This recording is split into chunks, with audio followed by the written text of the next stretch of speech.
लड्डी, ये औषधि जल्दी तैयार करो। बेटे, अभी औषधि लेकर आ रहे हैं। लो बेटे, लो, जल्दी पी लो। ले लो, पी लो बेटे, जिद नहीं करते। आओ, लो लो, मुंह खोलो।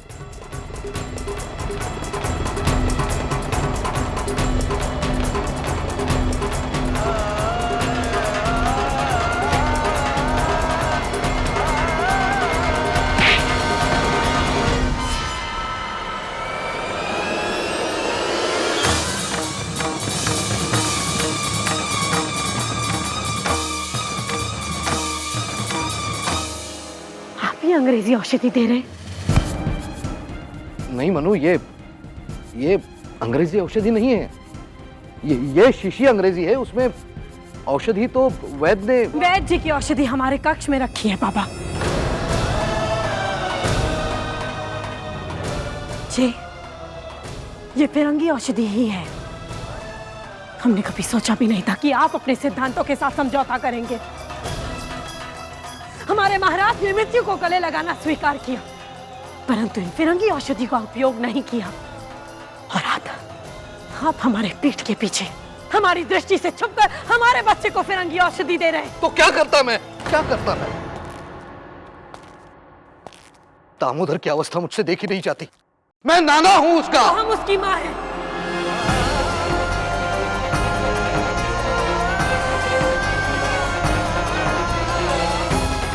आपको क्या लगता है हमें अपने बच्चे की कोई चिंता नहीं?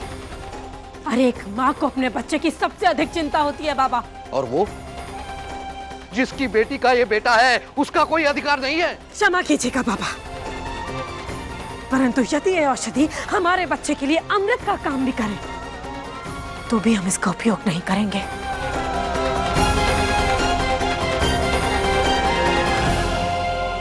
कौन लाया इसे हमारे महल में? कौन? हम लाई रहे महारानी साहब।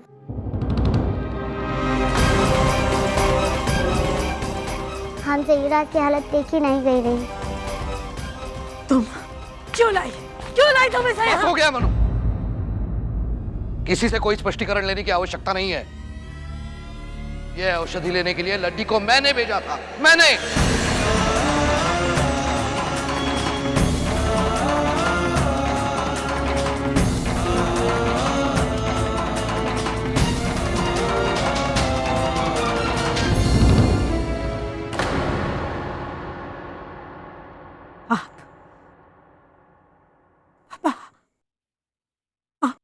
हाँ, मैंने क्योंकि इसी से दामोदर शीघ्र स्वस्थ होगा। परंतु तुम तो चाहती ही नहीं हो कि दामोदर स्वस्थ हो। हम नहीं चाहेंगे। हम अपने बेटे के लिए अपनी जान तक दे सकते हैं बाबा, परंतु फिरंगी औषधि पर विश्वास करके उसकी जान दांव पर नहीं लगा सकते, क्योंकि हमें इसमें षड्यंत्र नजर आता है। इसका अर्थ तो यह हुआ कि तुम्हें कर यह आभास होगा कि मोरोपंत भी इस षड्यंत्र में लिप्त है। पापा बस हो गया मनु। ये बिल्कुल आवश्यक नहीं है कि तुम्हारी हर बात और हर निर्णय सही हो।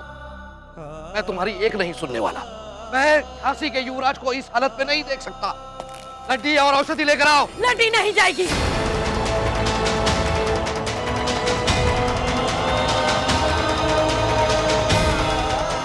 जाओ लड्डी। लड्डी कहीं नहीं जाएगी।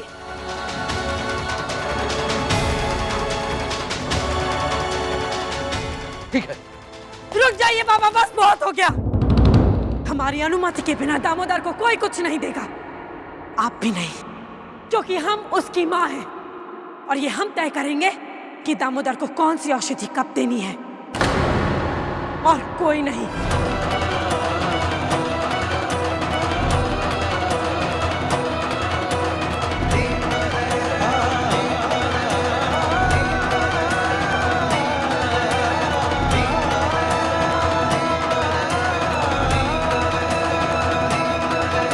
महारानी साहिब, दरबार में सब आपकी प्रतीक्षा कर रहे हैं।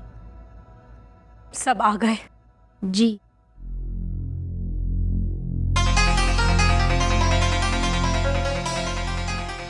अभी भी सब दरबार में नहीं आए हैं।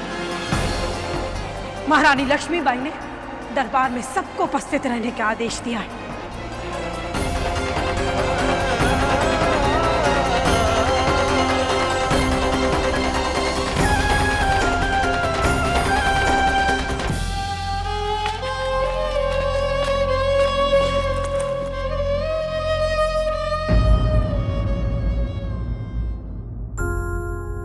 अरे एक माँ को अपने बच्चे की सबसे अधिक चिंता होती है बाबा।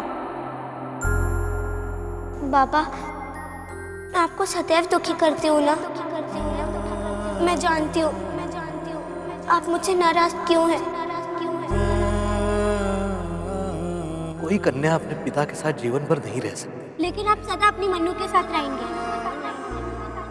मिला दे उसे अपनी बेटी से।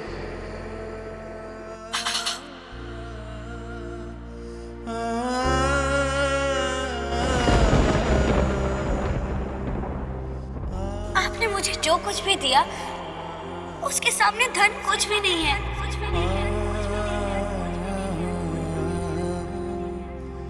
महारानी लक्ष्मीबाई ने दरबार में सबको उपस्थित रहने का आदेश दिया है।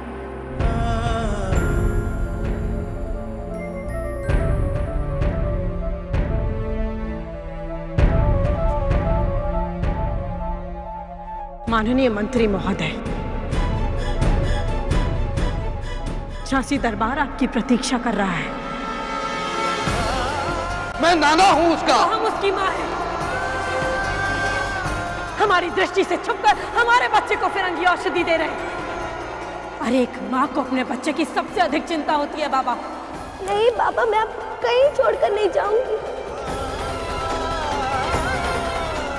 क्या हुआ बाबा?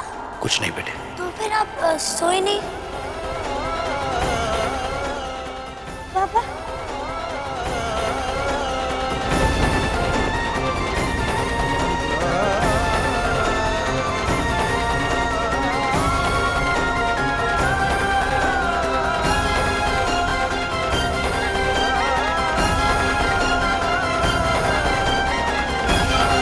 अरे एक माँ को अपने बच्चे की सबसे अधिक चिंता होती है बाबा।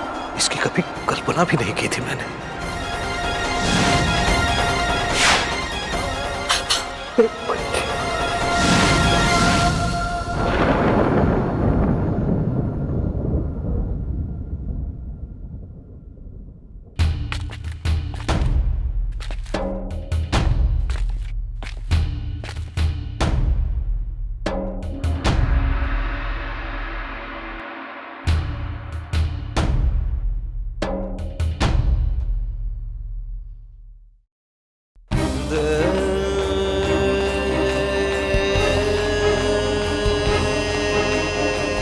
हमारी अनुमति के बिना दामोदर को कोई कुछ नहीं देगा, आप भी नहीं, क्योंकि हम उसकी माँ हैं और ये हम तय करेंगे कि दामोदर को कौन सी औषधि कब देनी है।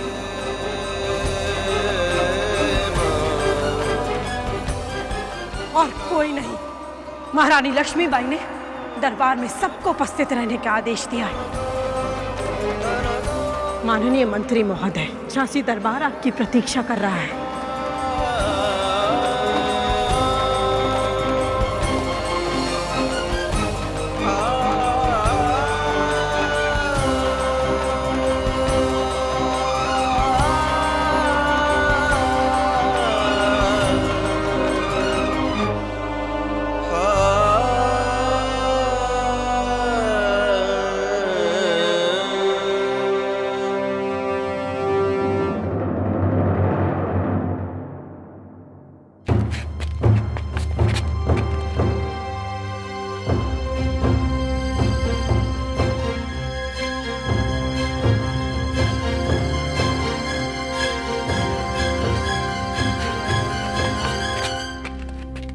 आप सब यही सोच रहे होंगे कि लक्ष्मीबाई ने आप सबको कागज और कलम क्यों दिए हैं। लक्ष्मीबाई ने आज तक झांसी के लिए जो कुछ भी किया है वो झांसी के हित के लिए किया है या नहीं, इसे अपने दृष्टिकोण में अपनी अपनी राय इसमें लिखिए।